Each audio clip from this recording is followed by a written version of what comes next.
Hello friends, welcome back to the channel. We are continuing on and finishing up Quote Love Unquote by New Amsterdam. We are doing chapters 27 and 28 today. Chapter 27. Really, Bakugou should have realized sooner that his favorite color is red. As he steps out of the limo, 100 cameras flash in his direction. It's like a fireworks display, condensed in size and time, each little explosion flashing across his vision in rapid succession. Even practiced as he is, the first few frames will probably be of his instinctive scowl. But then he steps onto the red carpet, and he's where he belongs. Bakugou-san! Bakugou-san! He can't tell whose voice is actually registering in his ears because there are a couple dozen different reporters all saying the same thing. Who are you wearing? He glances down at himself, then looks back at the cameras with a smirk. Chin held high, he rests a hand on his hip and waits for them to take their pictures before he drawls. Who else? Best jeanist. Thankfully, his go-to designer had let go of his love for denim for the night. Bakugou is wearing black from head to toe, his suit impeccably tailored against his broad shoulders and slim waist. He wears no tie. His silky black button-down is undone at the neck. The suit itself is a less stark shade, subtle embroidery in shades of silver and gray depicting the outline of roses and vines across his jacket and slacks. His shoes are glossy black. His makeup was done subtly by Aoyama, dark eyeliner accenting his red eyes, a hint of pale color across his lips. The camera bulbs flash and Bakugou changes his expression subtly as he turns to give the press a 360-degree view. One moment, he's brooding and intense. The next, he's flashing a satisfied smirk. Bakugou-san! Bakugou-san! Another torrent of voices are calling for his attention. Bakugou-san, do you have a date tonight? He almost rolls his eyes. I don't know, he calls out challengingly. Do I? From where he's been hanging back from the backdrop, Kirishima ruefully shakes his head. At Bakugou's slight gesture, he steps forward and lets the press get about a dozen shots of the two of them standing together. They'd gotten ready together, so how good Kirishima looks shouldn't be a surprise. His shirt is off-white, not competing with the warm pink of his suit. Bakugou had scoffed when he'd seen it, asked if Kirishima was taking a page out of Raccoon Eyes' book. Kirishima had pouted and asked him, "You don't think it looks good on me?" And, as boyishly charming and unfairly pretty as Kirishima is, he's pulling it off. Red hair and pink suit, rock star reputation and guileless attitude. Soft and hard at once, approachable and admirable, humble and confident. Bakugou drapes an arm around Kirishima's waist, pulling him closer for one last round of pictures. I don't want to steal your moment, Kirishima protests, pulling himself out of view. This time, Bakugou does roll his eyes, even knowing that the paparazzi are bound to catch an unflattering shot of the whites of his eyes. There wouldn't be a moment if you weren't here, shitty hair. Kirishima shakes his head, laughing under his breath at the insult turned endearment. They head up the red carpet together. Crowds roped off to either side of them, and reporters and other celebrities dotted along their path. There's Yaoyorozu in a purple gown with an endless train, next to Todoroki in a maroon suit that's bolder than anything Bakugou's seen him in before. Aizawa is in his customary black, clean-shaven for the occasion, and his hair is pulled back. Fukukado is wearing pillowing black dress pants and a silky aquamarine top, waving at and laughing with the crowds. Hado Nejire is in pastel pink, her long blue hair blowing out behind her as she walks. Togeda Mirio is in pinstripes, kneeling down at the velvet ropes to speak at eye level with a young fan, imitating her excited gestures. It's a little strange how all these people have become so familiar. They've always been part of his world, but he'd been content to be an island unto himself for so long. Now, when he sees them, he almost feels like smiling. Kirishima pokes at his cheek, beaming at him. Bakugou bats his hand away. Fucking what? He mutters.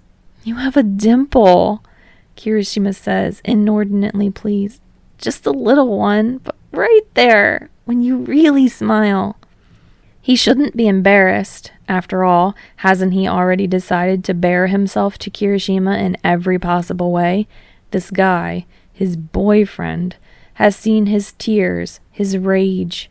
Why should his happiness be any more secret, make him feel any more vulnerable? His cheeks heat up, and Bakugou realizes to his horror that he's blushing.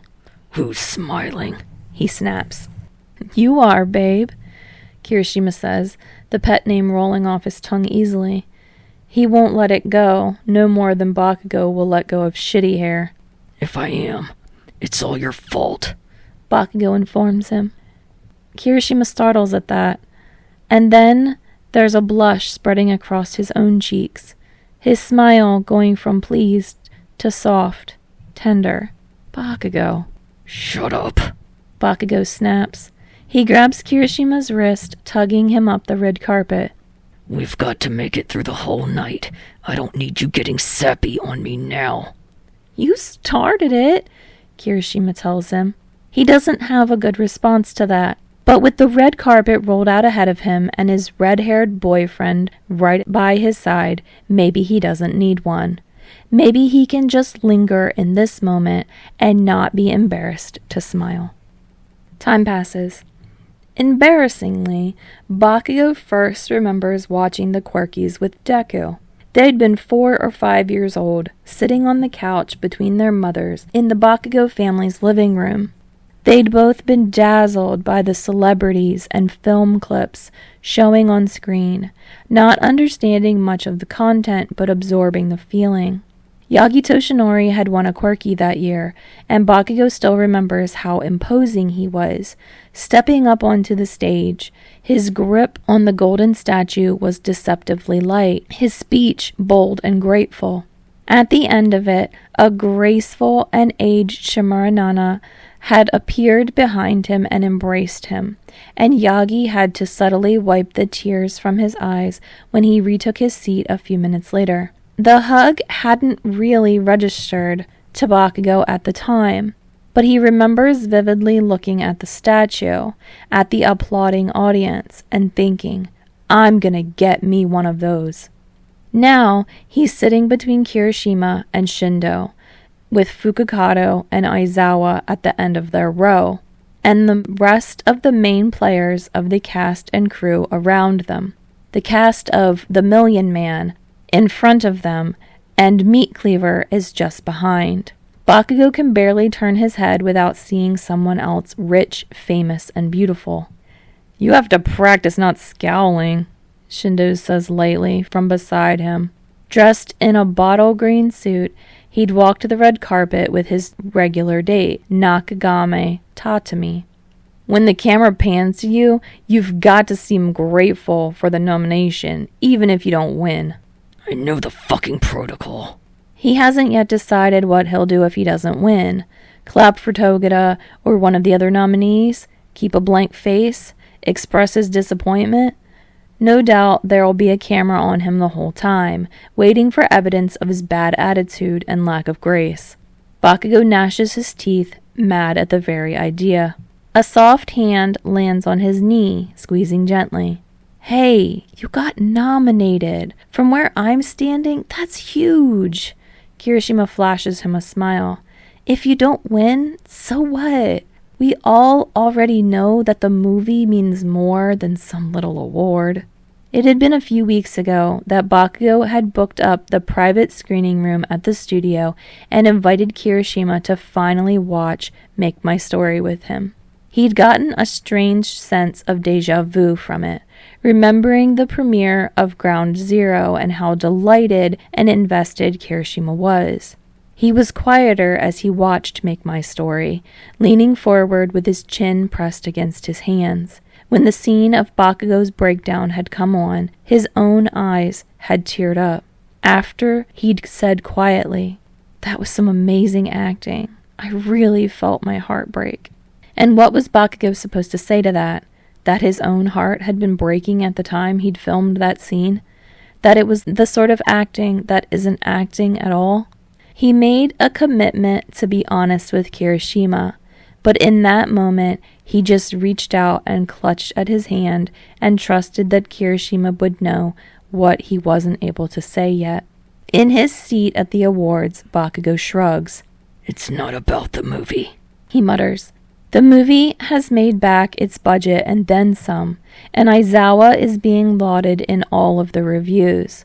The movie has done its work, and it's broken through that invisible screen of respectability and popular appeal that has kept gay storylines in the background and on the fringes. But what about Bakugou himself? Where does his performance rank compared to his peers? Is he the best yet? Or is he still just chasing shooting stars? Those thoughts still crowd in at this slightest provocation. But then he takes a deep breath and turns to look at Kirishima, whose pride in him is shining in his eyes. Fuck. Bakugou knows he gave a good performance, maybe the best of his life so far. But if he doesn't win tonight, doesn't that just mean he has to keep trying until he gets a quirky? Until he's an undisputed master of his craft? He's going to try and keep those thoughts at the forefront tonight. What the press chooses to read on their face is up to them. Time passes. The acting awards come towards the end of the night.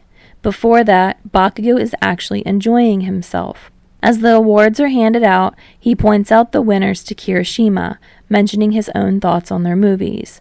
During commercial breaks, the guests move about, and it seems like dozens of people come by to congratulate Bakugou and talk about the film and introduce themselves to Kirishima.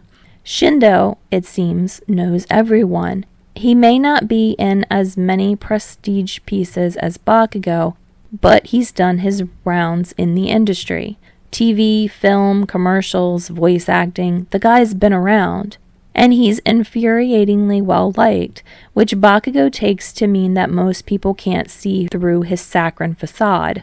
Idiots. The commercial break ends and the guests are signaled to return to their seats. In a flurry of multicolored gowns and suits, they do, just in time for the curtain to rise again. Bakugou mentally calculates where they are in the night and swallows back a curse. Tatsuma Ryoko steps out onto the stage wearing a sleek black and silver gown. She'd taken home the Quirky for Best Actress last year. Despite that, she's unassuming as she steps forward, a golden embossed envelope clutched in her hand. The list of this year's nominees for Best Actors is full of young talent, she says. While each of them has given performances this year that anyone should be aspiring to, we're also so excited to see what's to come in their future from these young men so early in their careers. The audience applauds at that. The old guard of Yagi Toshinori and Todoroki Enji and others seems long gone at this moment. Ah, yes, Tatsuma continues. I mean you too, Nishiya-san and Shinya-san. You're still younger than me. Kamihara Shinya, the eldest of this year's nominees, leans back in his seat and lifts his hands in surrender. The crowd laughs in on the joke that Tatsuma and Kamihara have debuted in the same year on the same film. And now, Tatsuma says, with considerably more gravitas, this year's nominees for Best Actor. The screen behind her lights up and displays first clips of The Million Man, before announcing Togeda Mirio, then Meat Cleaver and Shishikura Seiji, followed by Out of the Woods by Nishiya Shinji, then The Edge of the World and Kamihara Shinya. This is it, Kirishima whispers in his ear, a little frantic. that's you! Make My Story and Bakugou Katsuki are the last to flash across the screen. They've taken us still from the last scene of the movie where Shindo and Bakugou stand across from each other on the beach, the wind blowing through their hair. The camera pans to Bakugou, his lips slightly parted, his eyes full of hope and wonder at the fact that Shindo has returned. Is that really him up on that screen? The character in the movie was more vulnerable than Bakugou is, more open to love, and he'd eventually found that love in Shindo's character, despite the many obstacles they'd faced along the way. The audience is clapping for him and the other nominees. As Bakugou redirects his gaze to Tatsuma, sees her deftly rip the golden envelope open, his heart stops in his chest. All at once, it feels like he's no longer in his own body. Instead, he's watching the awards happening like watching a movie playing on screen. He's imagined this moment so many times, sitting in the audience of the Quirkies, his own name called among the nominees. But there are things he could never have predicted about this moment. In all of his imaginings, did he ever have someone beside him? Could he have ever dreamed that Kirishima would be here with him, offering his support and love? It's fucking cheesy, but Bakugou thinks as he squeezes Kirishima's hands, I've already won. There are so many things he wants for himself, for his life. He's nowhere near done. But shit, if he has Kirishima beside him, if the two of them have now woven their paths so closely together that they'll be together forever, wow. He's actually looking forward to where that journey will take them. Make My Story was a romance, and so as soon as Bakugou's character had reconciled with Shindo's, the story was over. He'd worked hard with Aizawa and Fukukado to craft a character that could live beyond a 2-hour runtime, who seemed real and three-dimensional, but ultimately that wasn't Bakugou's story. It was a part of what he'd felt, combined with other people's experiences, woven together with some imagination to hopefully make the whole thing compelling and resonant. But he doesn't just want to play a gay character on screen. He wants to live a life where he's beside Kirishima and Kirishima is beside him, and it's as much of a given as any of those old movie star couples. He wants the romance of the century, of the millennium, with Kirishima, and he wants the entire world to know about it. And the quirky goes too, Tatsuma is saying. She smiles as she reads the name, all sharp teeth. Bakugou Katsuki for Make My Story. Time passes. There's wind howling in his ears, so loud he can't hear anything else. The crowd around him has burst into applause, but he doesn't know who they're clapping for. What the fuck did Tatsuma just say? Kirishima squeezes his hand, grabs his forearm, and pulls him up out of his seat. Bakugou, get up! You won! It finally registers. His heart pounds against his chest, and he's about to be swept out to sea by the emotions crashing over him.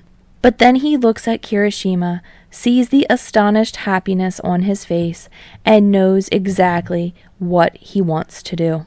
He cups Kirishima's face in both of his hands and kisses him soundly. He smacks his lips against Kirishima's, a staccato rhythm of 1, 2, 3, until Kirishima finally pulls away and nudges him towards the stage. Your award! He hisses in a hushed whisper. Kiss me later! Go get your award! He knows he's smiling as he heads for the stage, as Shindo reaches out to shake his hand, as Aizawa and Fukukado pat him on the back. He wonders if that pesky dimple is showing. He reaches the stage and Tatsuma hands him a golden statuette depicting the outline of a woman with her hands planted on her hips, a cape flaring out from her shoulders. Looking down at it, Bakugou sees for a moment not Shimura Nana's most iconic character. No, in that moment he sees All Might.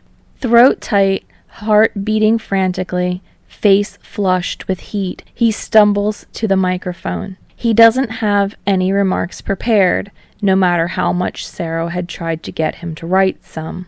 Sero had even tried to write them himself, but Bakugou had gleefully ripped the index card in half. Leaning towards the mic, clutching the quirky in his hand, he breathes out. Holy fuck. You see this, right? I just want a quirky. He wonders if his words will be taken as arrogance, as him flashing the award in the faces of his colleagues. And there is a fair amount of pride rising up in him, validation that he's always been seeking, and projecting even when he doesn't have it.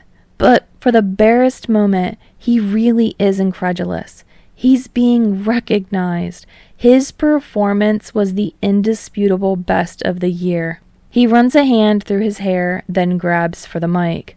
Okay, I know you're all waiting for a speech. So first, this isn't a thank you, but an I'm sorry. Sero, you were right. You happy? I should have written a goddamn speech. The crowd bursts into laughter. Don't laugh. My agent's been waiting a long time for any kind of apology from me. And believe me, that's the last one he's ever gonna get. You hear that, Sero? Enjoy your moment. It is Sero's moment too, isn't it? He's been on this journey with Bakugou from the start. Fuck, he is the one who negotiated the deal to get Bakugou this part in the first place. He was the one who believed that being caught making sex eyes at Kirishima didn't have to be the end of his career, but an opportunity. And now I've got to thank some people. And I'm not just saying that to be nice, alright? I know how much work I put into this performance, and you're all right to see that. But no one's ever made a movie alone. Not me. So here goes. He takes a deep breath. Gratitude and apology don't come easy to him, and he wouldn't offer them just because they're expected. He knows what it took to get here, and only cowards run away from what they're feeling. Aizawa Shoda directed this film. He's unforgiving and harsh, and he'll tell you right to your face when you've screwed up a take. But when he works with you, he can help you give the best performance of your life. He doesn't give a shit what anyone else thinks, and that's why he was brave enough to make this movie. In the audience, Aizawa presses his chin against his hand, lips tight. He's trying not to smile. Bakugou's sure. Fukakato Emi wrote this script and wouldn't let any of us get away with getting it wrong. She's also the only person who can laugh at Aizawa-san and get away with it, so you gotta respect that. Fukakato elbows Aizawa in the side, laughing openly. Bakugou keeps talking, thanks the crews and the rest of the cast. Something coils in his stomach, the sign that there's something he has to do, but he doesn't want to. But hey, he's got a quirky in his hand. He can afford to be a little magnanimous. A romance is the story of a connection between people. When you're acting that, if you can't connect with your co-star, the whole thing's doomed from the start. You've got to be on equal footing with someone to give the kind of performance that people respond to. So, Shindo, you told this story with me. I have to thank you for that. You're still a bastard, Bakugou thinks. In the crowd, Shindo lifts his hand and offers Bakugou a deliberate round of applause. Bakugou's eyes skip from Shindo to Kirishima. His boyfriend has both hands pressed against his face, his eyes red like he's about to start crying. That idiot. What's there to cry about? Aren't they all supposed to be happy? But somehow, Bakugou's own throat grows tight as he continues. I love making movies. I'm good at it, obviously, but I love it too. So, I wouldn't have gotten this award without Yagi Toshinori. He inspired me to make movies. He pulled me into this world. He's still supporting me. So, Yagi-san, I want your notes on my next performance too. The crowd laughs again, and Bakugou belatedly realizes that Yagi-san is directing his next performance. He's going to be getting more than notes, but instead of the dread he's been carrying towards that film, Bakugou suddenly feels anticipation. And yeah, Mom, I'm thinking you too. Everyone does it. Don't read too much into it. You too, Dad. I know you're watching this and probably crying. You better cut that out, or people are going to say you didn't think I'd win. He knows his time is running short. He looks back at the crowd, then at Kirishima. The idiot's really crying now, isn't he? Did he cry like this when he signed his first record deal? Or when he sang with Crimson Chevalier? Or is there something about Bakugou's accomplishments, his happiness, that really touches him? Bakugou shakes his head, smiling ruefully. But really, there's only one person I can't leave off, and they know who they are. But I'm gonna thank them anyway, because they put up with me at my worst, and they still want to stick around to see me at moments like this. And that's a lot of shit to put up with, but I really love them. The crowd takes in a breath, even though anyone who's read a gossip rag in the last year has to know who he's talking about. He looks up, straight out at Kirishima. He smiles with all the sharpness and all the pride and all the joy he has. I couldn't have given this performance if I'd never met you. I want to give 1,000,000 more because you've inspired me. You've made me feel things I didn't think I could or wanted to, and I'm really happy because of that. I never knew a person could be this goddamn happy. He pulls the statue close, presses a kiss to it, and thrusts it forward. I love you, Eijiro, and I want to thank everyone who saw this movie, who thought something of it. You all have good fucking taste.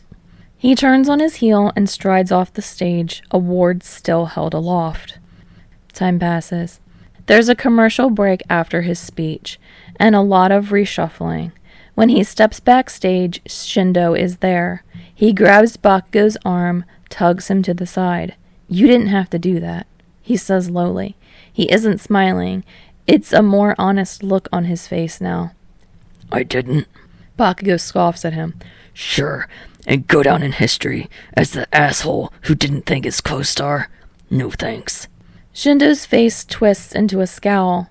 I don't want you to thank me just because you thought you had to. This guy really doesn't get it, does he?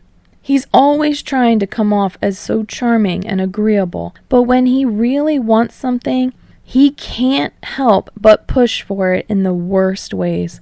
If he wanted Bakugou's respect, all he had to do was earn it. I don't do anything because someone else thinks that I have to. Bakugou growls at him. It's a good movie, dipshit. You were good in it, alright?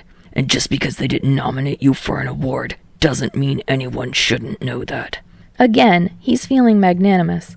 And dissecting the movie with Kirishima after watching it, he'd been forced to admit that his performance would have been less without Shindo to play off of. He finds the guy irritating, distasteful, pushy, deceitful, but those strong emotions had translated to a strong performance. If he'd been indifferent to Shindo, could he have pretended to love him? Don't do that, Shindo says, almost a whine. Don't go getting all mature on me now, Bakugou-kun. How am I supposed to resent you now? Bakugou rolls his eyes. Whatever you do is up to you. You could be whatever the hell you want to be, and you can get there on your own work and talent, just like the rest of us. Stop playing these fucking games, or leave me out of them. It really would be so much easier, so much more satisfying if he could just punch Shindo in the face once and get away with it. Unfortunately, they're backstage at the industry's biggest night. Emotions war over Shindo's face. He purses his lips, leans back against the wall. In the small niche they've ensconced themselves in, he sighs.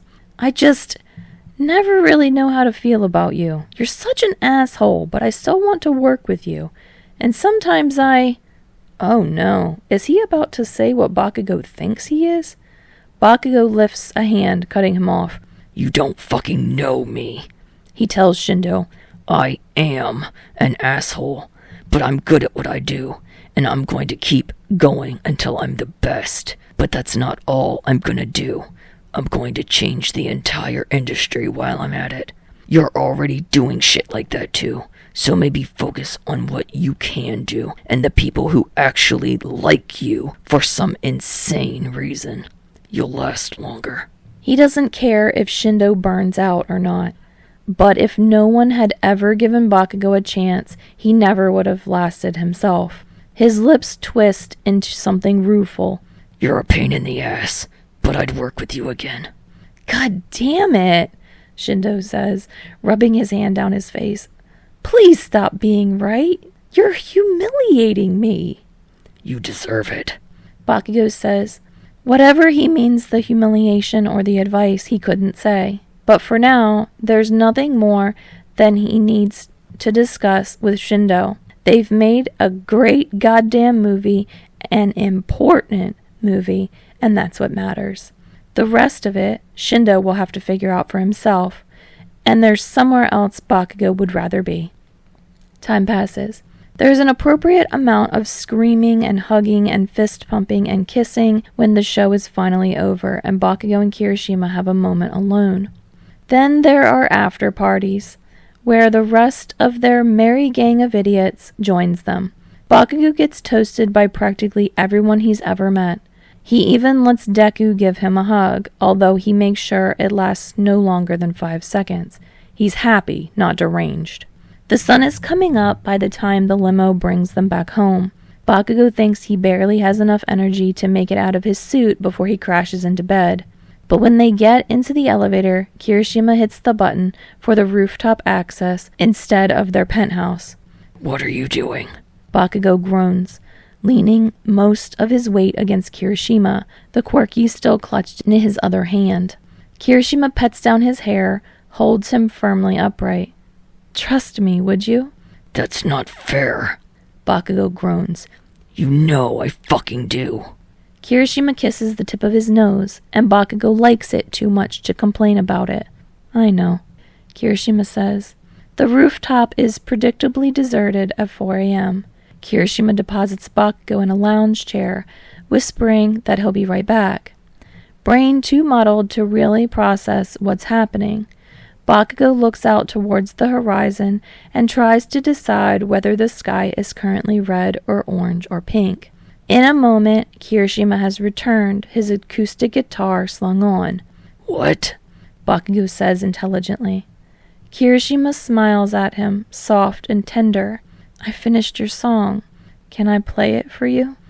Bakugou is still working on accepting that so many of Kirishima's songs are written about him, that if he ever wonders how Kirishima feels about him, he can pull up an MP3 and hear him sing. For so long, Kirishima's voice has been a balm and a beacon. Now, those feelings are only amplified. You played it already, Bakugou says, in front of the entire goddamn world. Kirishima's lips pull into a half smile. Just like you told the whole world you love me, Katsuki. His heart jumps into his throat when Kirishima says his name. There are very, very few people who have the privilege of using his given name. But fuck if it doesn't feel good hearing it from Kirishima's warm, melodic voice. Bakugou crosses his arms over his chest. So what? Why shouldn't they know? Our lives are always going to be in the press. Might as well tell them before they make up some bullshit story about it. That's one way to head off the rumors, Kirishima says, grinning toothily. So, you get up on stage and tell everyone, and I get up on stage and I sing to everyone, and then they don't have to bother wondering? It's a simple solution to a problem that's plagued them from the start. You were always a shit liar anyway, Bakugou tells him. Kirishima laughs, and if Bakugou could reach out and grab that laughter, hold it against his chest, he would. He has to settle for reaching out and grabbing Kirishima's wrist, pulling it in and kissing it. Kirishima presses his fingertips against Bakugou's lips. So, your song, Kirishima says. You ready to hear it? As far as Bakugou is concerned, Kirishima has been singing right to him, right to his heart, for years and years. But now they're sitting up on a rooftop with the morning air chill around them and the sun rising in the sky. Yeah, Bakugou breathes out. Play me a song, Eijiro. Time passes. Eijiro, get your ass out here. You're going to be late. The tour bus is already downstairs, and Bakugou has heard it honk twice. He taps his foot against the marbled tile in the entryway, impatient, At this rate, he's going to miss his own flight, and diva though he might be, he'll be damned if he's the last star to arrive on set for the beginning of a shoot. Eijiro! I'm here! Kirishima rushes out the bedroom, one sleeve of his black leather jacket on, the other flapping behind him as he rushes forward. His socked feet still slide against the tile as he comes to a screeching halt in front of Bakugou. Shit, is it already 9? I thought we had more time. Because you were stalling, Bakugou accuses. Kirishima gives him a shit-eating grin, leans in and smacks a kiss against his forehead. You like my stalling. Not when it makes us both late. Bakugou snaps, even though his face is turning warm and red in a familiar, not unwelcome way. Kirishima shrugs his jacket on fully, jams his feet into his beat-up sneakers. Come on, you're not gonna miss me at all? Bakugou rolls his eyes, crosses his arms over his chest. You're going to come visit me in 3 weeks anyway. That's 3 really long weeks, Katsuki, Kirishima whines. And you're going to call me every day until then, Bakugou reminds him. Yeah, but talking on the phone isn't the same thing as seeing you. And then we'll keep doing that for all the months I'm on set. Bakugou grumbles. That's a lot of months. Kirishima grabs both of Bakugou's hands, clutching them tightly. I'm going to miss you so much. Kirishima's touch is warm, his hands calloused from years of playing the guitar. It's going to be 3 weeks until Bakugou can touch him again. 3 weeks of intense work on an epic fantasy film, working with Deku and Todoroki and Uraraka every day. Being directed by Yagi-san, not wanting to do anything to let him down. He was so sure he didn't want to make this film when it was first proposed to him, because he knew nothing would make him feel lonelier than being surrounded by people who had known him for so long, but who he couldn't feel close to. Now he feels closer to them than ever, and it's largely because of the person standing in front of him. Fuck. He breathes out. He grabs Kirishima's arms, pulls him close against his chest, buries his nose in Kirishima's vibrant hair. Fuck. I'm gonna miss you. Kirishima returns the embrace just as strongly. But you've got to make a great movie, babe. Knock everyone dead again. And you've got to go on tour and make sure everyone hears that damn beautiful voice of yours, Bakugou says close to Kirishima's ear. Kirishima shudders against him, pulls back to readjust so he can press their lips together. The kiss lasts for 1 beat, then 2, then 3, and... Kirishima! Can you be a responsible bandmate and say goodbye to your boyfriend on time like the rest of us? They pull apart, turn around to see Ashido standing in the doorway. Cheeks flushed pink, hands braced on her hips, hair a fluffy cloud around her. Hello, we're on a schedule here. Bakugou embraces him from behind. I'll see you soon. He can feel Kirishima swallow, doesn't want to see his lips pulled downwards in a frown. I love you, Bakugou says. Go on, knock 'em dead. Kirishima turns in the space of his arms, gives him one last kiss. You know when I'm up there, it's all gonna be for you, right? He knows. The song for the end of this chapter is Your Song by Elton John. Chapter 28. It's been a while since we caught up with our favorite lovebirds, Bakugou Katsuki and Kirishima Eijirou.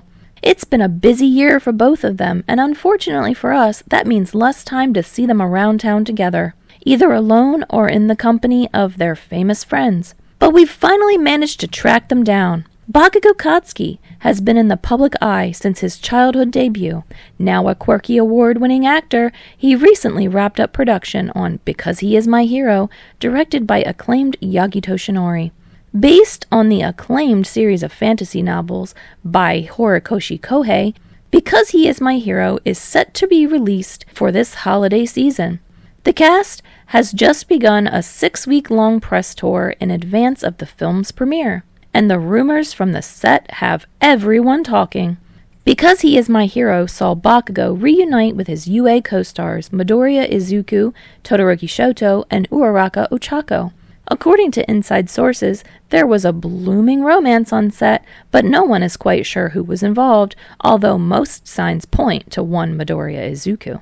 Asked about it during an interview, Bakugou only scoffed. You think that idiot would get anywhere on his own? Of course he needs my help. And now there's a story we'd love to hear more of. And if Bakugou wants to give any of the rest of us advice about how to land a man like Kirishima Eijirou, we're all ears.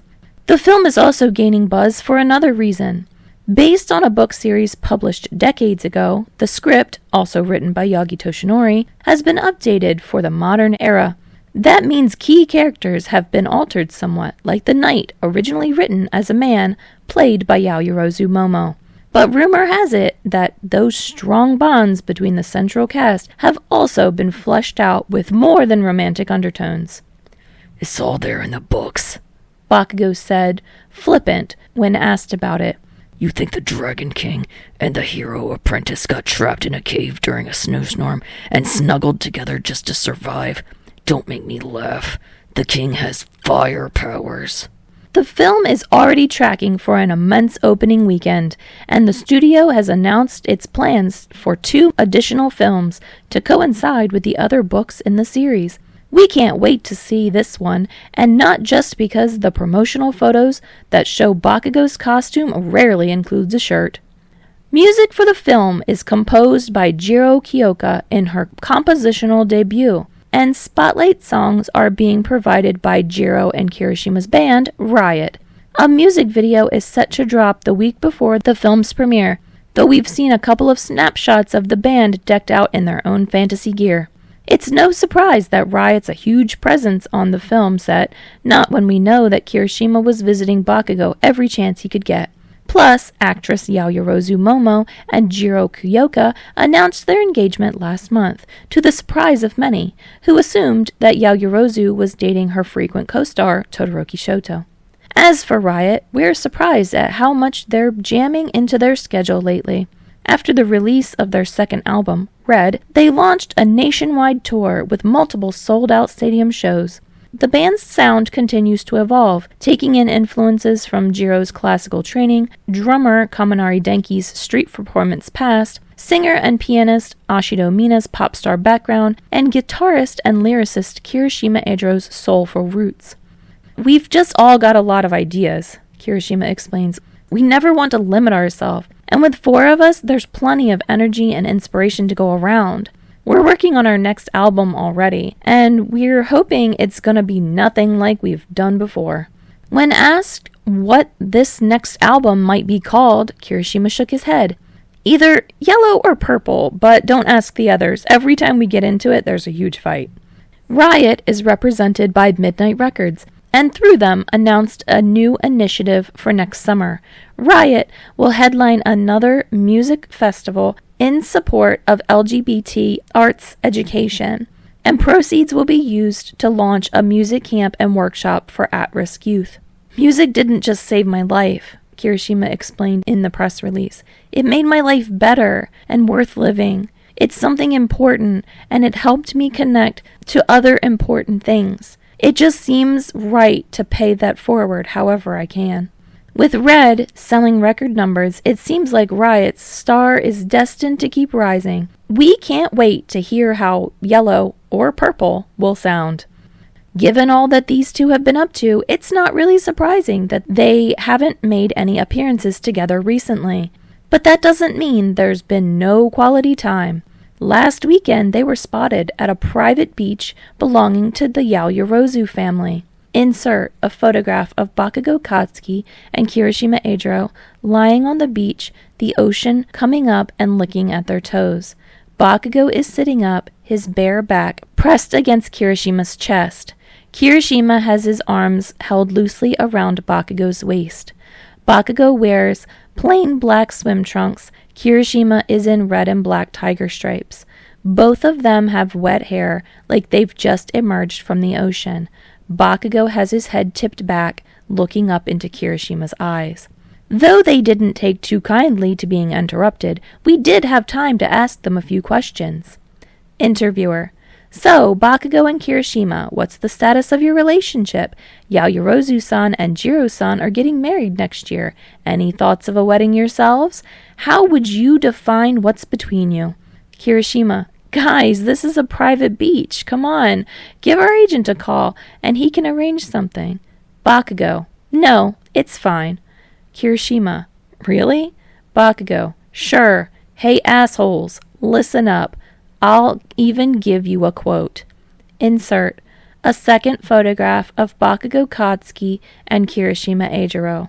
They're positioned much as they were in the first picture, except that Kirishima wears a slightly frazzled smile and is angled away from the camera, while Bakugou fiercely smiles and raises a hand to flip off the photographer. So, what was the final word? What's the scoop on Bakugou and Kirishima? In Bakugou's own words, it's, quote, love, unquote. Insert a final picture of Bakugou Katsuki and Kirishima Eijirou still lying tangled up on the beach. Both of them have their eyes closed as Bakugou leans back and Kirishima leans forward. They kiss. The song for the end of this chapter is Our Song by Matchbox 20. Oh my god, guys, we made it through. Oh god, I love this fic so much. You guys just don't even understand. When I say this is literally one of the best things that I've ever read, I mean it is literally one of the best things that I think I've ever read. It's literally my favorite fan fiction. If this was published and turned into a book, I would buy it. I would buy so many copies. I love it so much. It's done so well. I appreciate like all of the nuance and all of like the Easter eggs sprinkled throughout the story, and just how much character growth they have throughout this whole fic. It's so good, and I cannot get enough of it. And just how descriptive everything is throughout the whole thing. I literally can see all of these things in my mind, and I just love it so much. I hope that you guys enjoyed this series, and that you had as good of a time going on this journey with me as I did going on this journey for like, I don't know, the 5th or 6th time. I guess that's how many times I've read it. Who even knows at this point? As usual, the Spotify playlist is in the description. The link to the original fic is in the description. Please go over there and give it some love if you haven't already. Feel free to like and comment on this video. I will say the next fic that is coming on the channel is another Bakushin.